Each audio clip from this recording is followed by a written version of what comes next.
ಇವಾಗ 2 ವಿಜಿಲ್ ಆಗಿದೆ, ಸ್ವಲ್ಪ ಏರೋಗೋವರೆಗೂ ಬಿಡೋಣ. ಇವಾಗ ಬಿರಿಯಾನಿ ರೆಡಿ ಆಗಿದೆ, ಬನ್ನಿ ನೋಡೋಣ ಅದು ಹೇಗಾಗಿದೆ ಅಂತ. ಏರೋಗಿದೆ, ಏರೋದ್ಮೇಲೆ ನಾನು ವಿಜಿಲ್ ತೆಗಿತಾ ಇದ್ದೀನಿ.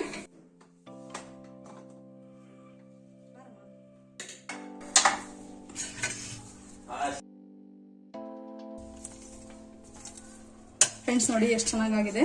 ಫ್ರೆಂಡ್ಸ್ ನೀವು ಒಂದ್ಸರಿ ಇದೇ ತರ ಟ್ರೈ ಮಾಡಿ ನೋಡಿ. ಇಷ್ಟ ಆದರೆ ಲೈಕ್ ಮಾಡಿ, ಶೇರ್ ಮಾಡಿ, ಹಾಗೆ ಹೇಗೆ ಬಂದಿದೆ ಅಂತ ನನಗೆ ಕಮೆಂಟಲ್ಲಿ ತಿಳಿಸಿ.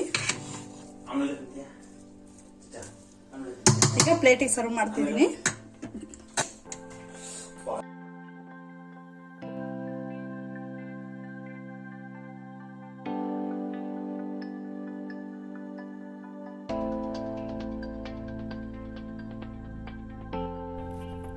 ಫ್ರೆಂಡ್ಸ್, ಈ ರೆಸಿಪಿ ನಿಮಗೆ ಇಷ್ಟ ಆಯ್ತಲ್ವಾ?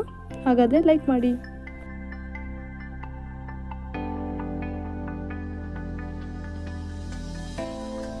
Friends, thanks for watching.